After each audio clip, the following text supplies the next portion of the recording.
Hugues et Fraternité, bon, vidéo 4 de confinement. Bon, bah, comme je disais dans ma dernière vidéo, petit retour à la normale. Confiné, mais le confinement est devenu une donnée parmi tant d'autres. Voilà, dire qu'on s'est adapté, les gens commencent à s'y faire. Surtout qu'il y a des chances que ça dure pas mal de temps. Si on trouve pas de, s'ils trouvent pas de médicaments, ça risque de durer plus d'1 an. De toute façon, à mon avis, ils sont pour que ça dure plus d'1 an. Je sais pas s'ils sont pour. Bref, on en a pour un bout de temps. À moins que cette histoire de chloroquine, ça porte ses fruits, mais ça aussi, c'est bizarre de tous les côtés, ça.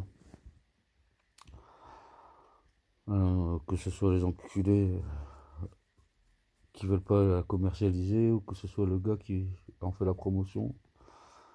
Je trouve toute cette histoire méga chelou. Voilà. Même si j'ai tendance à vouloir faire confiance au gars de Marseille, là, Raoult. Il a l'air pas de mauvaise foi, même si son étude, l'étude papier qu'il a fait, elle vaut pas grand chose. Je l'ai maté vite fait, elle vaut vraiment pas grand chose. Il y a trop de trous et d'incohérences. Moi, je peux comprendre ça au manque de matériel et compagnie, mais ça doit forcément fausser les résultats. Bon, après, si. Moi, ce qui m'intéressait, c'est. Ce qui dit que ça a soigné 90% des gens. Ce qui m'intéressait, c'est 10% des gens qui restaient. Est-ce que ça aggrave les cas? Surtout ça, est-ce que ça aggrave les cas? Est-ce que ça permettrait pas au virus de muter? Je suis pas scientifique, mais c'est les 10% qui restent qui m'intéressent plus que 90% sauvés. Voilà, du coup, je sais pas, je vais pas me prononcer sur cette chloroquine. On verra bien. Bon, après, c'est sûr qu'un médicament pas cher, ça va poser problème. Voilà, après, ce qui me pose surtout problème, c'est toutes les lois qui sont en train de nous sortir pour nous enculer de tous les côtés. Fichage, là, ça commence même, j'ai entendu parler de géolocaliser la population pour savoir si elle respecte le confinement ou pas. Ça va être un truc de ouf aussi. S'ils commencent à nous tracer nos téléphones pour savoir si on respecte le truc ou pas, ça c'est le début de la fin. Bienvenue en dictature. Même si pour moi on y est déjà. Ben voilà, les choses s'aggravent petit à petit, niveau comment on veut nous la mettre. Même si j'ai plus d'espoir sur la réaction des gens. Bon, s'il y a une crise alimentaire, ça va repartir en cacahuète, mais un truc de ouf. Ça c'est sûr, la fin c'est la fin. Mais pour l'instant ça va, les gens s'entraident, plus ou moins. Bon, tu me diras, c'est le début. Il y a un grand élan de générosité pour la manche dehors. Les copains qui font la manche. Euh, ouais, je trouve ça assez positif. J'ai été pris dans les émotions des événements aussi, moi, ces derniers temps. Au final, en prenant un peu de recul, je vois que ça peut être que positif, ce crash.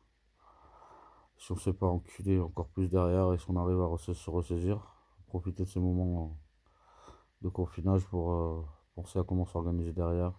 Et pas que penser, que quand on sort, ce soit mis en pratique directement. Ouais, mis en pratique directement dès qu'on sort. Parce que ça fait pas mal de temps qu'on réfléchit, là, faut réfléchir à la mise en pratique. Voilà. Bon, notre enculé de président, il a parlé, je t'y rassuré du tout, comme d'habitude. Par contre, respect à la mère patrie. Il y a Poutine qui a parlé il y a 2 jours. Putain, il faut que le président russe, que tout le monde traite de dictateur, soit plus rassurant que nous, quoi. Que n'importe quel autre président que j'ai entendu pour l'instant, en fait. Le gars, il a pas blagué, il a parlé, il a fait un état de la situation. Bam, pas chercher le coupable, patati patata, état de la situation. Il a enchaîné en disant aux pauvres, vous inquiétez pas, les aides sociales, ça va continuer. Au moins pendant 6 mois, là, il n'y a pas de souci. On gèle tu sais, les problèmes de papier et compagnie. On ne va plus te demander de papier pour tes aides. Si tu as droit aux aides, tu les auras, point barre.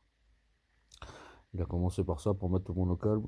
Ensuite, il a dit qu'il allait aider les micro-entreprises, les micros et les PME.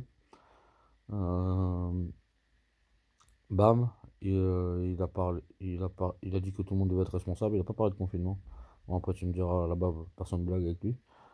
Mais bon, et qu'ils sont en Russie, ils ont l'habitude de rester enfermés, vu le froid. Mais bon, il a pas blagué. Derrière, ensuite, tout le long du discours, je dis putain, il manque plus qu'un truc pour qu'il me ravisse, c'est qu'il taxe les riches. Et derrière, alors, il a fini par quoi? Il a dit toutes les entreprises qui payent que 2% d'impôts par des magouilles fiscales, maintenant elles vont payer comme tout le monde 13 ou 15% d'impôts, comme le personne lambda. Et il a dit que cet argent servirait aux pauvres. Bref, ça sent la crise. Faut pas regarder que nos pays, regardez ce que les autres présidents ailleurs disent aussi pour voir si la crise va arriver ou pas. Vu comment tous les présidents parlent à leur peuple, à mon avis, il y a une belle crise qui s'annonce.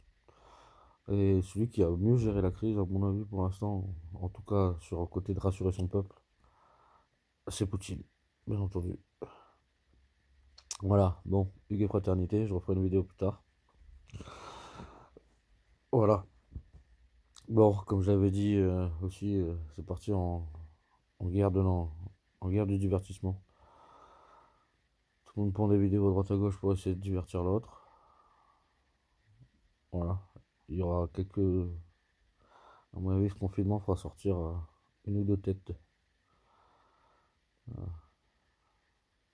Ça va créer des stars de YouTube. Bon, bref, je vais pas trop rentrer dans le détail. J'ai juste besoin de faire une vidéo pour parler tranquillou. Hugues et Fraternité, tout le monde.